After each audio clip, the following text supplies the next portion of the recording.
Hello well. वार्षांश समीक्षा 2022 के अंतर्गत आज हम एक बार फिर से यहाँ पे प्रस्तुत करेंगे विधि एवं न्याय मंत्रालय के द्वारा प्रस्तुत किए गए अपनी वार्षांश समीक्षा को।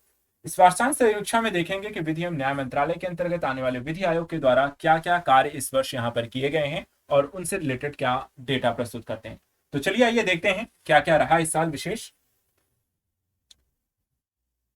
सबसे पहले देखिए, विभाग ने 1 जनवरी से 5 दिसंबर 2022 की अवधि के दौरान संसद के दोनों सदनों में जो भी विधेयक अध्यादेश यहाँ पे मसौदे आपको तैयार किए हैं, जो विभिन्न मंत्रालयों और विभागों के परामर्श से यहाँ पर आपको कैबिनेट और नए विधायी प्रस्ताव या टिप्पणियां की हैं, वह उनकी समीक्षा यहाँ पर शामिल है। इसमें 19 विधायी विधेयक इस अवधि के दौरान यहाँ पे संसद में भेजे गए हैं और वर्ष 2022 के दौरान विभिन्न निर्वाचन नियमों में भी यहाँ पे आपको संशोधन किए गए। आइए देखते हैं कुछ प्रमुख यहाँ पर जो विधेयक यहाँ पे प्रस्तुत किए गए, सिर्फ नाम यहाँ पर है, डिटेलिंग नहीं है। वित्त विधेयक 2022, संविधान अनुसूचित जनजाति आदेश संशोधन विधेयक 2022, संविधान अनुसूचित जनजाति आदेश संशोधन विधेयक एक और प्रस्तुत किया गया 2023। देखिए ये जो अलग अलग हैं, ये अलग अलग राज्यों के अनुसूचित जातियों के संदर्भ में यहाँ पे संशोधन को लेकर प्रस्तुत किए गए थे।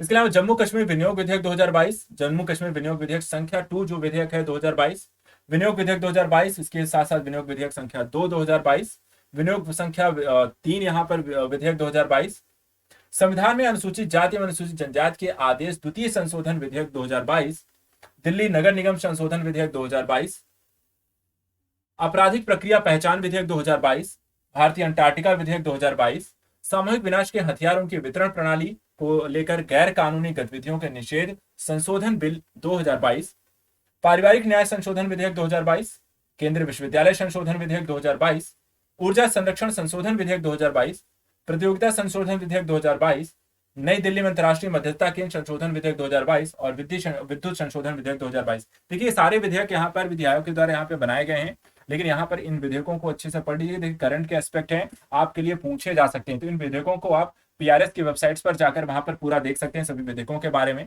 आपके एग्जाम में ये पूछे जा सकते हैं, ठीक है। तो पीआरएस की वेबसाइट्स पर जाइएगा, वहां पर ये विधेयक आपको सारे मिल जाएंगे और उनको वहां पर एक बार जरूर देख लीजिएगा। चलिए देखते हैं और क्या यहाँ पर प्रमुख रहा। तो इस साल देखिए चुनाव संबंधी कानूनों में भी यहाँ पर सुधार किया गया है और इस चुनावी नियमों में जो संशोधन किया गया है कि चुनाव को लेकर भारतीय निर्वाचन आयोग की सिफारिश पर सरकार ने एक अधिसूचना यहाँ पर जारी कर दी है और 6 जनवरी 2022 के माध्यम से संसदीय निर्वाचन क्षेत्र और राज्य केंद्र शासित प्रदेशों के विधानसभा निर्वाचन क्षेत्र के लिए उम्मीदवार जो खर्च करने की जो राशि है, अधिकतम जो सीमा राशि है, उसको यहाँ पर बढ़ाने को लेकर चुनाव संचालन नियम 1961 में यहाँ पर संशोधन किया गया है। बड़े राज्यों केंद्र शासित प्रदेशों के संबंध में अब संसदीय जो निर्वाचन है या विधानसभा निर्वाचन के क्षेत्रों में जो 70 लाख रुपए और 30.8 लाख रुपए से बढ़ाकर 95 लाख रुपए और 40 लाख रुपए कर दिया गया है, ठीक है।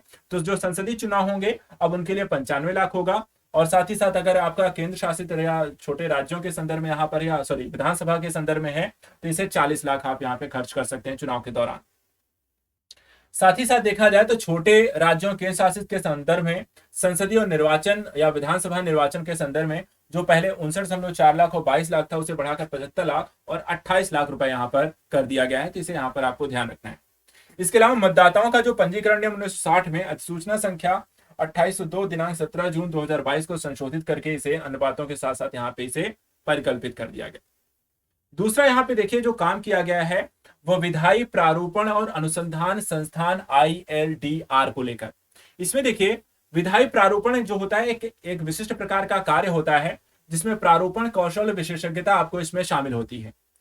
देश में विधायी प्रस्तावों से जुड़े प्रशिक्षित अधिकारियों के साथ साथ प्रशिक्षित विधायी अधिवक्ताओं की उपलब्धता को बढ़ाने के दृष्टिकोण से जनवरी 1989 में विधायी प्रारूपण अनुसंधान संस्थान की स्थापना विधि एवं न्याय मंत्रालय के विधायी विभाग के एक प्रकोष्ठ के रूप में यहाँ पर की गई थी।